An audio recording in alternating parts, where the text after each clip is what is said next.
Guys of a Certain Age is brought to you by no one. Absolutely no one. Except these dudes walking down memory lane. Now let's head to the studio to see what they misremember next. It's the podcast where apparently the preferred method of transportation is a big old white truck. It's Robbie Koblentz in studio, Guys of a Certain Age, alongside Jay Reed and special guest Wes Shelton. Wow, Wes Shelton, very robotic there. That's okay. That's okay. A little spice, a lot. And you got to go second this time, Jay. Up. Yeah, that's right. I know, special. Yeah. So both of you guys drive big old white trucks. I do not. I have a black Traverse. So I pulled in next to Wes's truck, and I felt almost like I almost had a little bit of a complex there. So it's okay. Like a reverse Oreo, the white on the outside and the black on the inside. Yeah, I guess I should have driven the old Silverado. We've got that 2000 Silverado that Mark just absolutely loves that truck, and that thing keeps going. It leaks oil, but you know what? It doesn't matter. Or it burns oil, I should say, a little bit of oil. But needs new struts, needs new tires, but it's like the Energizer Bunny. It keeps on going. So, all right. Art's not here. Art and I had fun last week with Paige Hunt. We decided to go 180 degrees from Steel Magnolias to Grill and Meat with Wes Shelton from Bell Building Supply, Mr. Pitmaster Extraordinaire. But before we get to that, let's do some Geeks of the Week. What do you have, Jay Reed? Well, this is a stretch for me. I know that it's unusual. But I suspect we have some anime fans in our listenership. I know my son watches some anime, and certainly we have people who like to eat, since we're going to talk about food today, probably. There is a pop-up restaurant in Vegas. Now, it's pop-up for a long time. It's supposed to be there through October 24. Who knows how long it will last after that. But it's based on the anime called One Piece. I don't know if you ever heard. No. It's on Netflix. Is it? Okay. There's a live-action version of One Piece on Netflix. Really? Okay. Yeah.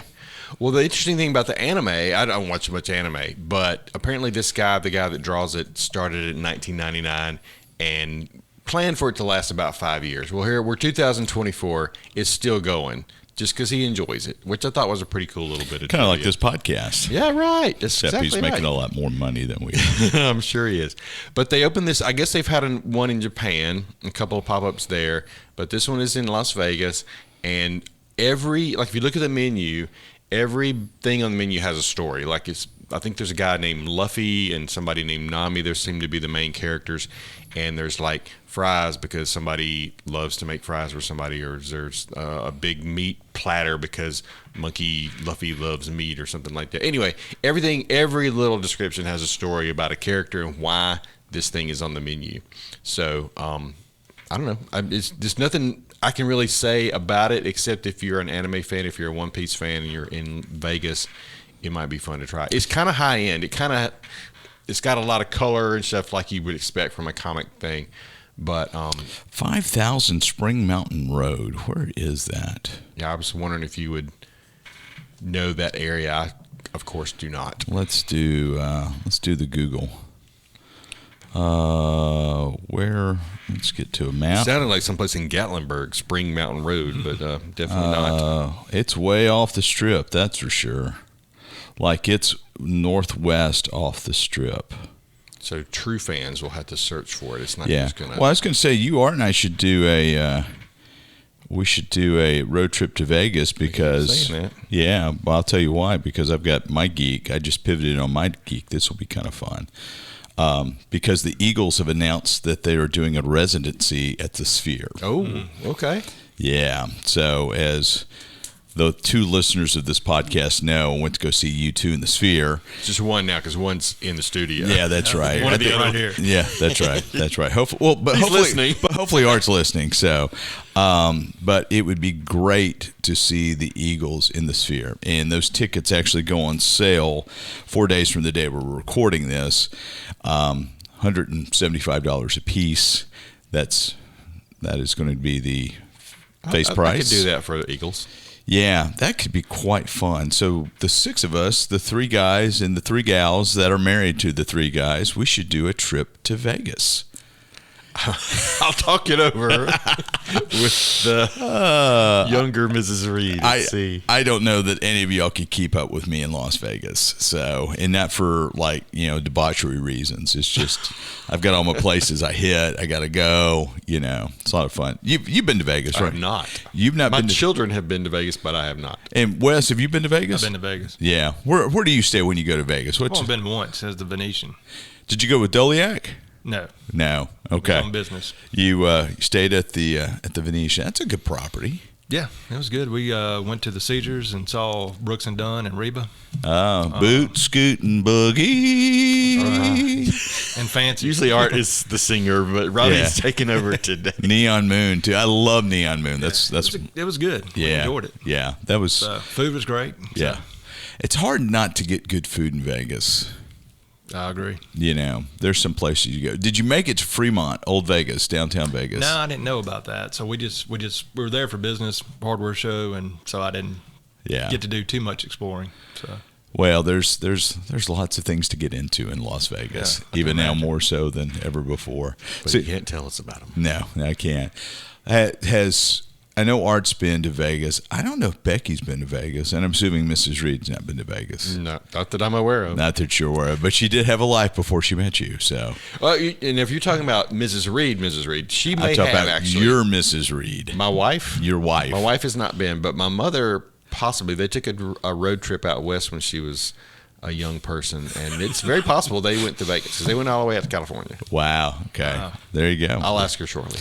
Well, the U2 in the Sphere was amazing. I can't imagine what the Eagles would be. Oh, yeah. Yeah. The acoustics in that place, the sound system's unbelievable. So, but anyway, Wes, what have you got for your contribution to the Geek of the Week? My Geek of the Week is Chef Chris Young. He's on YouTube. Not to be confused with former MSU player and Cubs pitching coach Chris Young. No, Okay. This is a chef.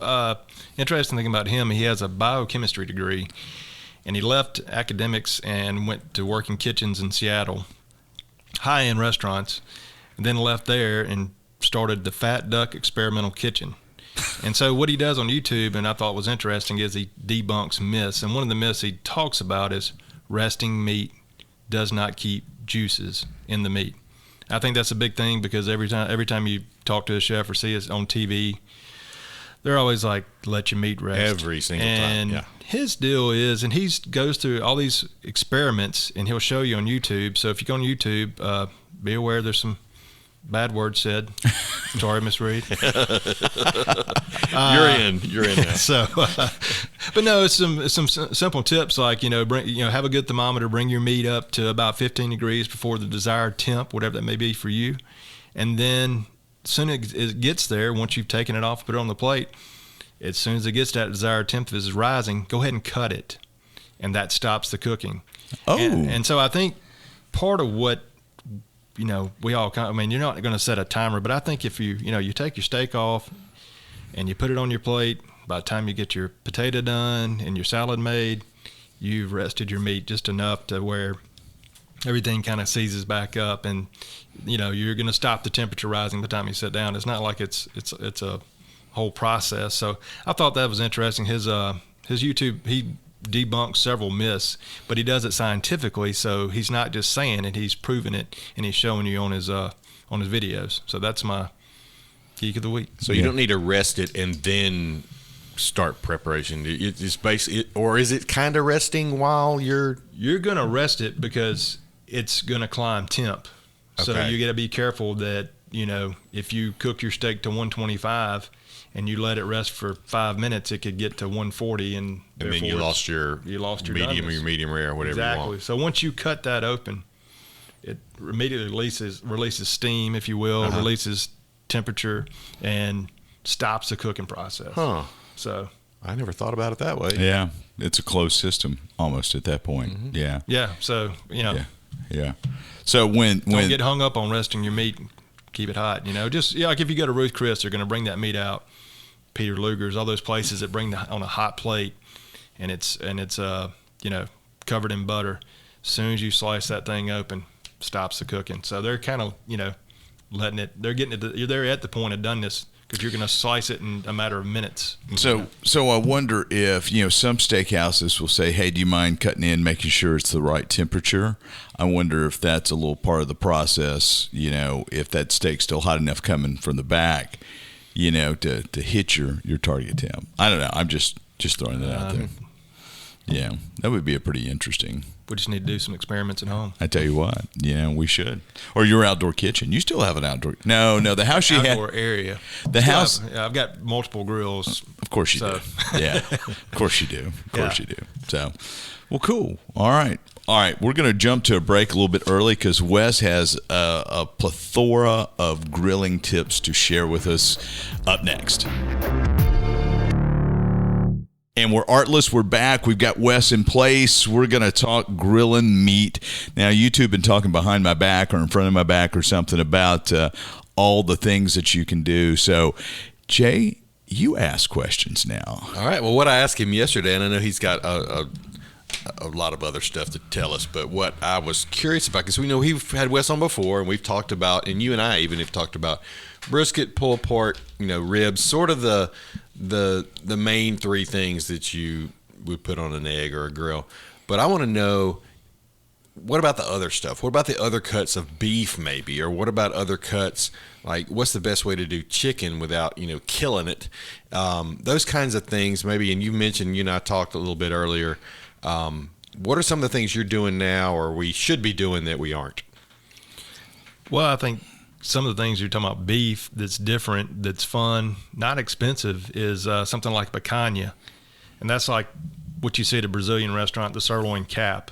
And you can do it a couple different ways as far, but the best thing to do is cook it like, I say, medium rare, and slice it thin.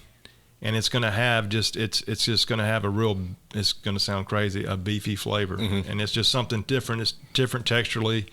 And it just tastes different, chews different, but it's really good, really flavorful. So what part of the cow is that from? That is above the round, the sirloin cap. Okay. So. All right. You'd be cooking that like just like you would grill a steak, or is that more low and slow? Great question. Both, because what you're going to do is a thick cut of meat. So what I'm going to do, you can do the reverse sear. Mm-hmm. So you can sit there and go low and slow. You can go 300, mm-hmm. and then get it to close to 120. Right. Rev that fire up, sear it off, get that medium rare, 125 plus. Okay, and then. And that way you don't go over in your center core. Reverse searing allows that core to cook and give it some texture. Mm-hmm. So you have a more even cook throughout the piece of meat. Okay. And it's a lot more forgiving because we're catching it going up. Now, conversely, you can sear it off, set it over on a cool zone, uh-huh. and cook it out and watch the temperature. Now, it's going to go a little bit quicker, so you might miss that window of doneness, right, where you're looking to be done. Yeah. So I usually have a thermometer in mind. Yeah, and that's the best thing to have on these things. If you're not certain, sometimes you can just feel it and touch it, but to be sure, thermometer's the best way to go. So how are you going to? So you got how you're going to cook it. How would you do a picanha? Would you do a rub? Would you do? I mean, what? How are you getting that meat ready to grill and? So, great question. What I'm going to do is I'm going to sit there and use an all-purpose, like I like a Mississippi grit from Swine Life. That's an all-purpose. Then I'm going to come back with some Heath Rawls garlic butter and then Swine Life beef rub.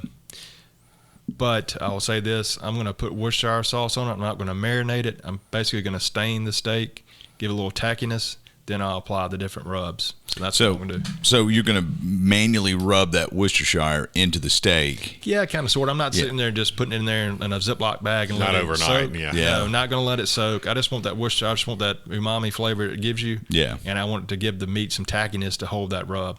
I'm not trying to just make it just totally wet. Just like I said, kind of staining the meat. Okay. Jay, define umami for those who are playing along at home. Umami is like one of the tastes that you sweet, sour, salty, bitter, right? And then eventually they discovered there's also this umami, which is more or less a meaty flavor. Savory. Just savory, yeah. Thought it was something you learned in kindergarten. Umami.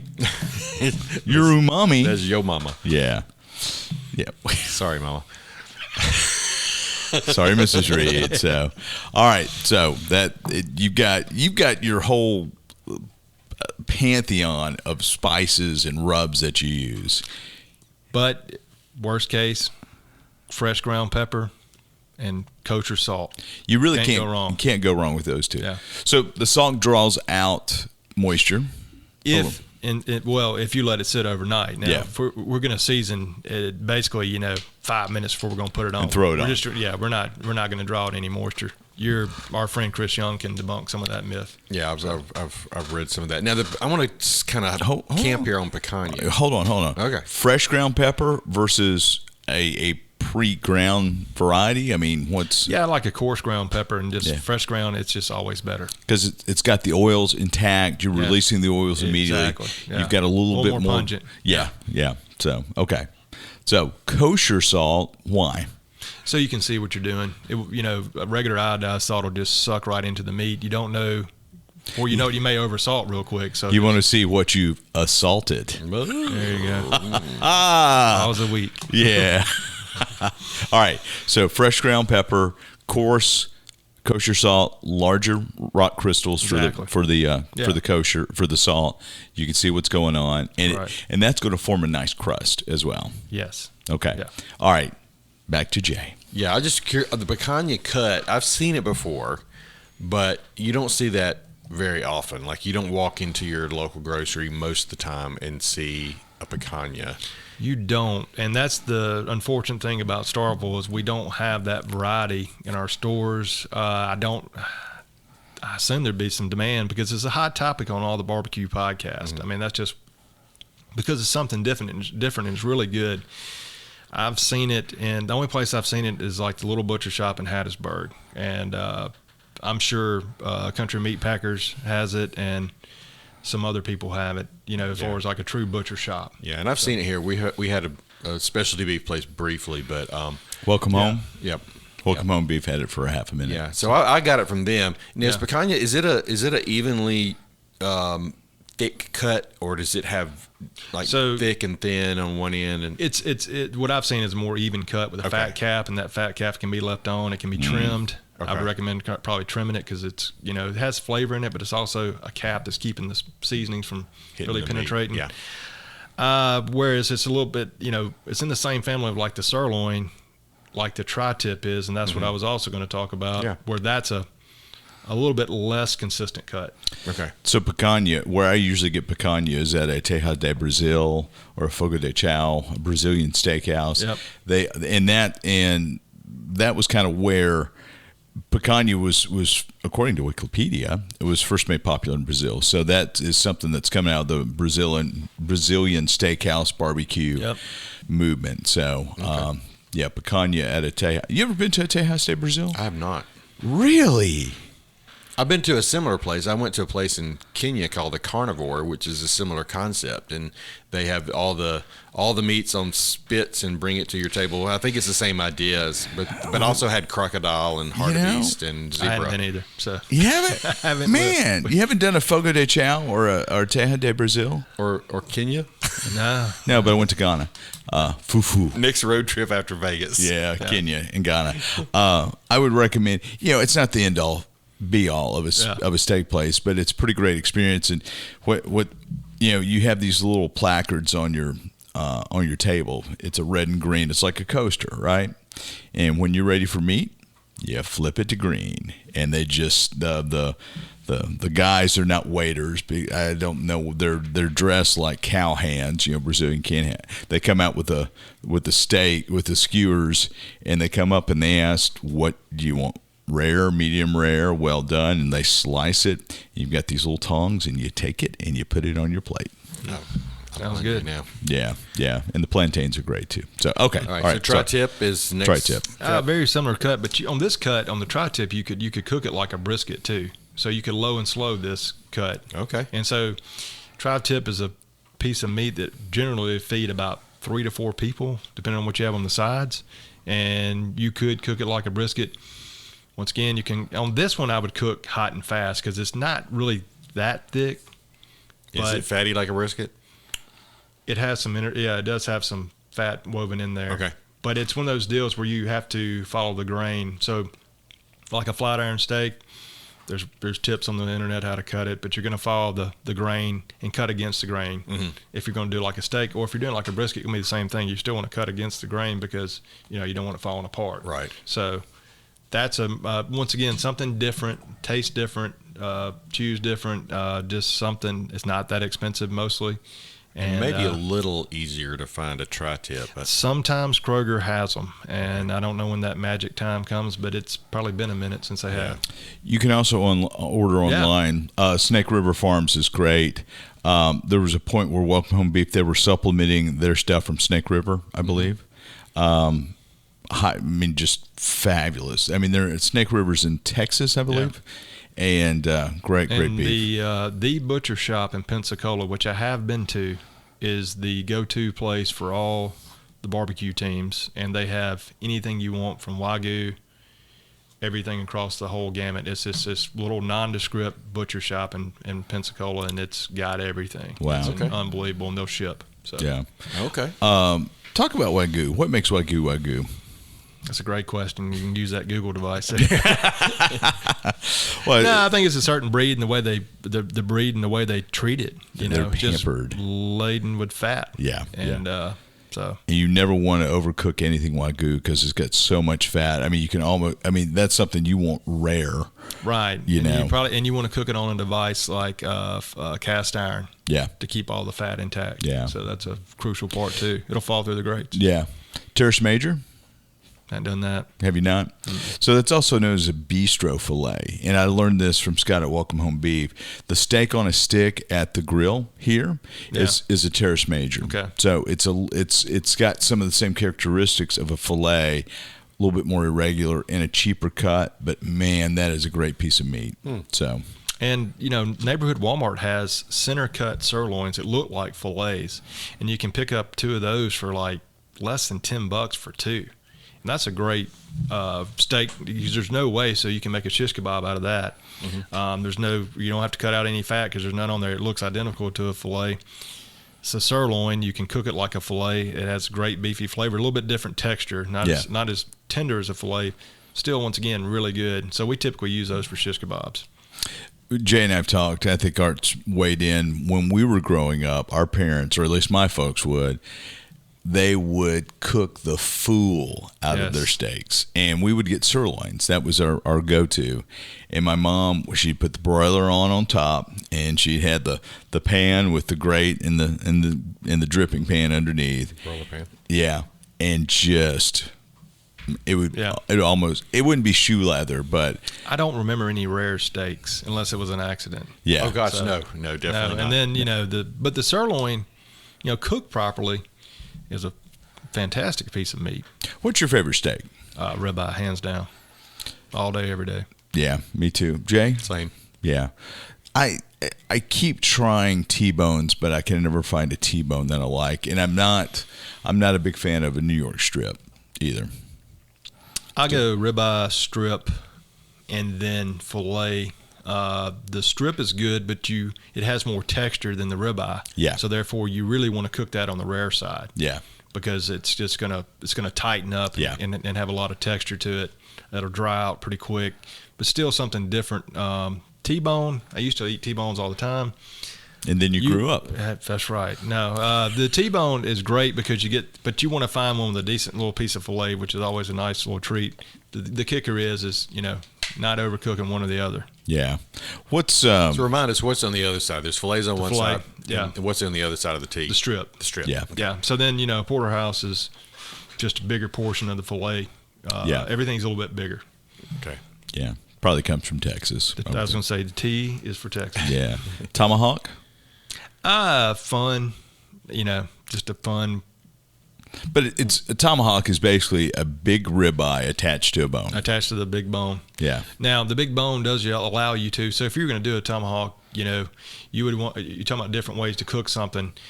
You can do that low and slow, and then sear it off. A lot of guys are drilling a hole through the tip of that tomahawk, the end of the stick, the end of the bone, and hanging it in their drum and smoking it. So go back to, smoking something, and then you can sear it off. I would have a cast iron skillet ready to go with some clarified butter and just sear that off real quick. And you're gonna, and the same thing. You're going to kind of make a brown butter out of it. You know, you can add a little pat of regular fatty butter and have your little sauce right there. So I'm gonna put you on the spot. Maybe your chef YouTube guy has debunked this myth or confirmed it. Boneless or with a bone? People say that if you cook things, steaks or whatever, and chicken, anything with a bone, you get more flavor. True or not? That's going to be. You can say you don't know for sure. Well, I mean, that's going to be up to the person that's eating it. Do you taste that flavor? I would say so for the most part. I mean, it's that meat next to the bone is going to stay in theory rare. So just have a little something extra, a little other flavor profile. So yeah, okay, cool. Do you like the bone versus boneless? I shop in the clearance section sometimes, and so if there's a bone on it, great. If there's not, great. I don't. It just depends. Yeah, if it looks I don't look for it. Yeah, I'm not either. Yeah, I'm most of the steaks I'm making are not going to have a bone, but I've got a couple of T-bones and stuff that on sale, and but I don't really taste the difference. But I've heard that especially with chicken, like I definitely want a bone in my thigh, Definitely, yeah. But otherwise you'd be crippled. But yes and no on the thigh part. But could I really tell a difference in a blind taste test? I don't know. The going back to your clearance section, if you think about it, that meat, if it has a sell date on it, but it's going to have to be 2 weeks after that sell date before it goes bad. So look in the clearance section. Yes, no doubt, wet aged. I mean, there's nothing wrong with it. That's a great tip. Yeah, unless you get it from a certain steakhouse here in town, and it tastes like the inside of a shoe smells. And when they try to say, "No, we wet age our stuff," it's like, no, I know this product. I know where this product came from. I've worked with this product. You suck. So okay, sorry, Miss Reed. Yeah. Yeah, but anyway.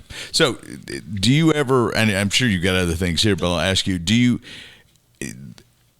I don't usually buy steak out because we do it better at home with Mark the Chief. Do you buy, if you're going to go out, you're not looking for a steak, number one, right? I mean, are you going out for steak at any point? On special occasion, the answer is no, because, I'll give you an example. If we're going to Anthony's, I'm going to get the blackened catfish with crawfish sauce. Yeah. I think that's one of the best things they have. I don't always whip up a crawfish sauce at home. I can do what they do, but I don't always do that, so I'll get something that I don't normally want to cook at home. So, no, my wife's going to grab a steak because she likes her filet. Yeah, but, same. Yeah, they're just going to do that. What do you eat at Anthony's? Usually, whatever the special is. Special. Yeah, I mean, I look for the special first, always, and then if not, then something along those lines is certainly. I don't have a favorite. But if we were looking for a steakhouse, we went to South Dakota this fall, stopped in Omaha, went to the Drover Steakhouse. It came highly recommended. Did you like it? I thought it was good. We ate at Drover back when we won our national championship. I thought it was pretty good. Step back into the 70s. Boy, I tell you what, isn't that the truth? But they had that whiskey marinated steak, which was kind of a novelty, and it was kind of fun. It was good. That was that was their Their claim to fame is the whiskey marinated. So yeah, I probably wouldn't get it next time, but it was a fun place to go eat, and the steak was good, and everything else with it was pretty phenomenal. But it's like you're going back to a Western Sizzler on steroids from the 70s. Oh, I love those kind of places. Yeah. Sometimes that's the best steak. I mean, the fancy places don't always have the best. Well, steak. It's the bar that Chevy Chase on vacation met Christy Brinkley at. That's what it is. So he could have been sitting at the bar. When we go to Vegas, we're going to have to eat at Hugo's Cellar, which is in the basement of the Queens Hotel and Casino, which is in Fremont, and it is a old-fashioned Vegas steakhouse. Like, it's pretty chintzy, but you go into this older casino. It's in downtown Vegas, right? So which everything's way older than on the Strip. Everything's way cheaper. You go in, you find the steps, you walk down the steps into the cellar, and everybody's in tuxes.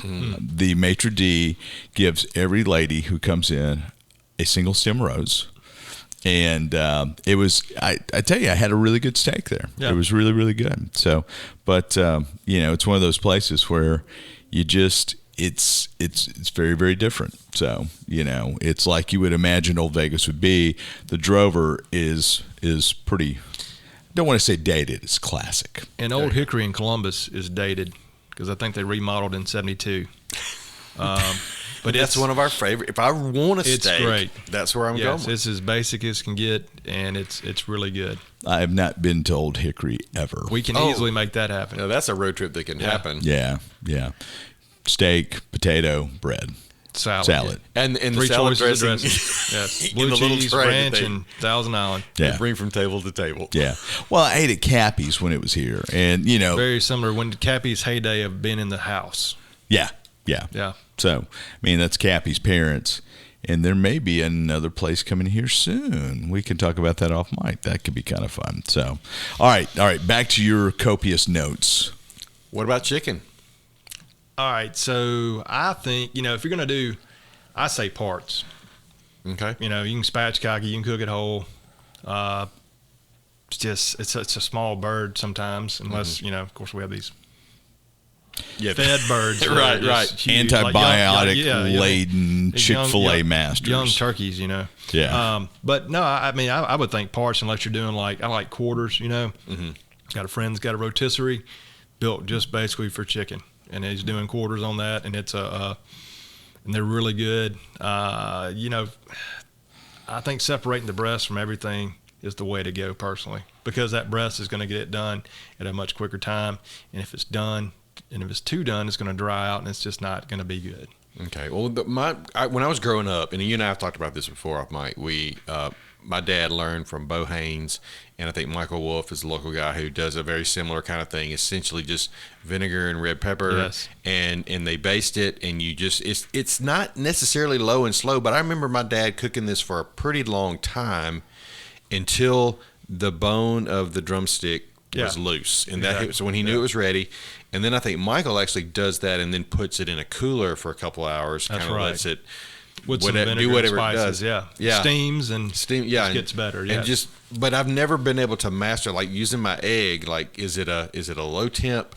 Is it a 325? That's kind of a on something like that. What I'm going to do 325 to 350. I'm just going to get in that range. And what also you're going to indirect. Put your plate setter in. Okay. Definitely. Make it like an oven with the flavors of the smoke, the charcoal coming Right. off. And then just watch your temps. And then the thing about you're cooking the quarters, those are things that need to go well over 165. So you're going to take those to 185 plus because you need all that cartilage to break down. Okay. So we could eat it at 165, but it's not going to be that great. So once you took it off and you kind of felt like, hey, this is getting tender, the tendons and stuff are breaking down, cartilage, etc. If you want to recreate what they're doing, you can just season simply with Tony's. I do know that. You could spritz with vinegar, apple cider, but then make your concoction, put it in a small cooler, pour the concoction over top of it, and let it sit for 30 minutes, and you've got the poultry science chicken. Yeah, that's basically what it was. Yeah. Yeah. Because when I looked it up the other day, I just was thinking, what can I do different? They did chicken halves at the poultry science way back when too. So yeah, I think my dad sometimes did they're a little quarters. more dry, but quarters is the best value and the best part to me. Well, and also, this is something that is not talked about often, but you alluded to it a minute ago.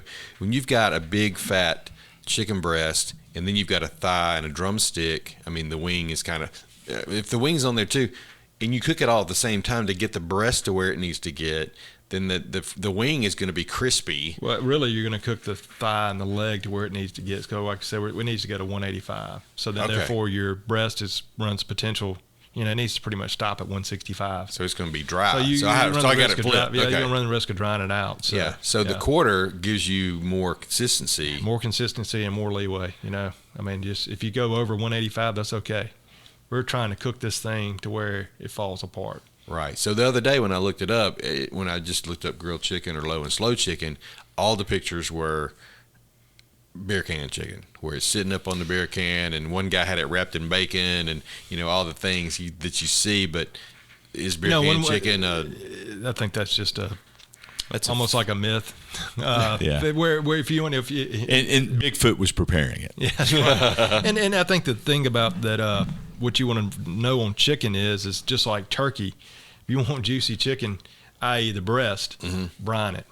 Okay. I mean, it can be something simple as salt water. Yeah. Yeah. But brine that. If you want to get fancy with it, inject it with some of the injectables they have, the butters and things of that nature. Yeah. But the easiest thing to do to make sure you got moist chicken breast is brine it. But I'm taking a thigh all day long. Oh, absolutely. But we mentioned this before. When I've done like turkeys at Thanksgiving, if I have a chance to do a chicken, I'm usually spatchcocking it. Yes. And I get a more consistent. We don't use that way. type of language here. Sorry, Mrs. Reed. It's okay. My dad speaks German. He can translate. Yeah. But yeah, that's another method that I think that'd be a more consistent method than any other method. Is if you're not going to do parts, you can spatchcock it and you'll get a more consistent cook. Yeah. Now I'll give you credit here because the first grill tool you sold me before I even got the egg was, I think it's actually a drumstick sort of stand. Yeah. But He I use it talks for about wings. it. Yeah. And I mean, that's the easiest and most delicious. I mean, just get a bag of wings and throw them on there, and they don't have to be fried, but they're still crispy. Yeah. And Let it's that air so circulate. simple. Yeah. Yeah. I love doing that still. I even came back and bought another. I got 2 racks now. There you go. Ooh. 2 racks are better than one. And that's what they always say. So what is something non-traditional that you're going to cook on a grill? I would say not non-traditional, but maybe non-traditional method per se. If you're going to use your grill, and I always say use your grill like an outdoor oven, like an outdoor range top, because if you want to cook fish, who wants to cook fish inside and have all the smells? If you're going to cook fish, you can grill it. Something simple as grilling it, blacken it. Have a piece of cast iron out there. Myself, I've got a cast iron flat pizza pan, if you will, cast iron. Yeah, I've got one. And then, once again, fish, smell. Take a stainless steel pot out there, or pan, if you will, with some sides to it. Fill it full of butter. Use non-salted. Season your meat with your fish. Season your fish with Tony's, and poach it on top of the grill.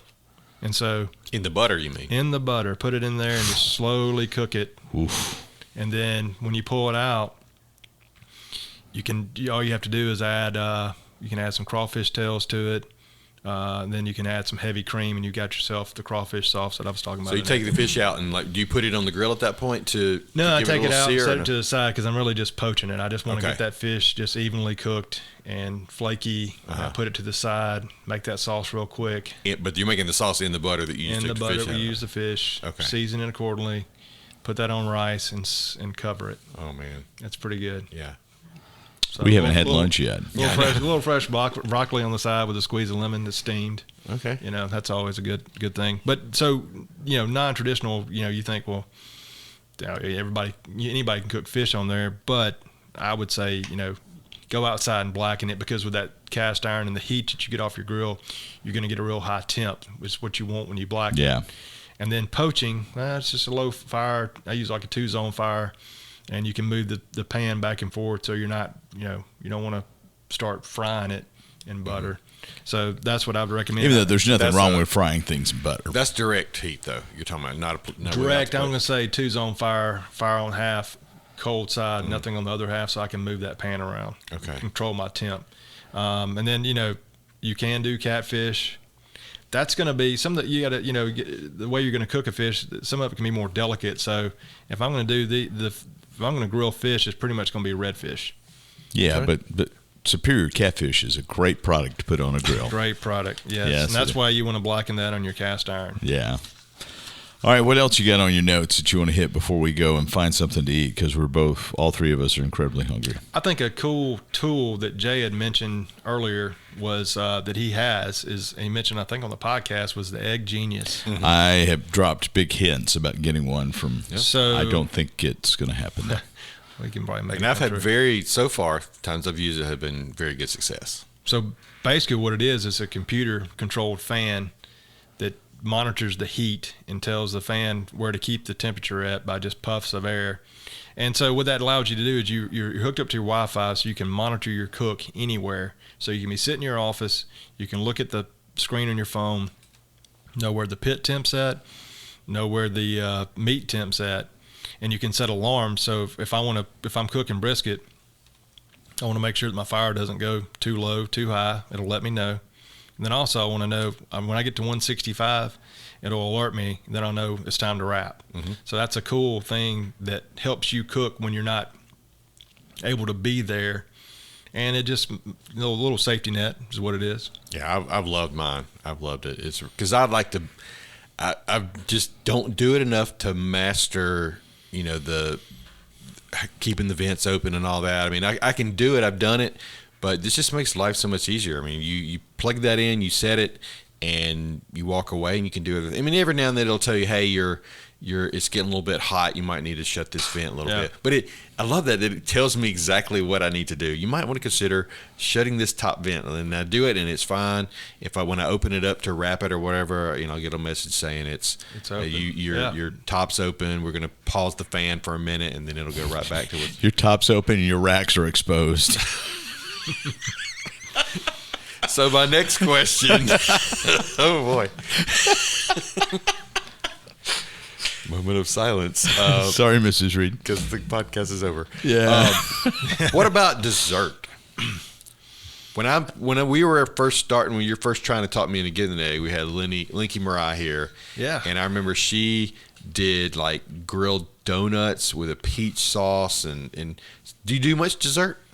I don't. I mean, you could. I've grilled off peaches before, and that's probably the easiest thing to do that adds the most flavor with some, this time of year, homemade vanilla ice cream. Mm-hmm.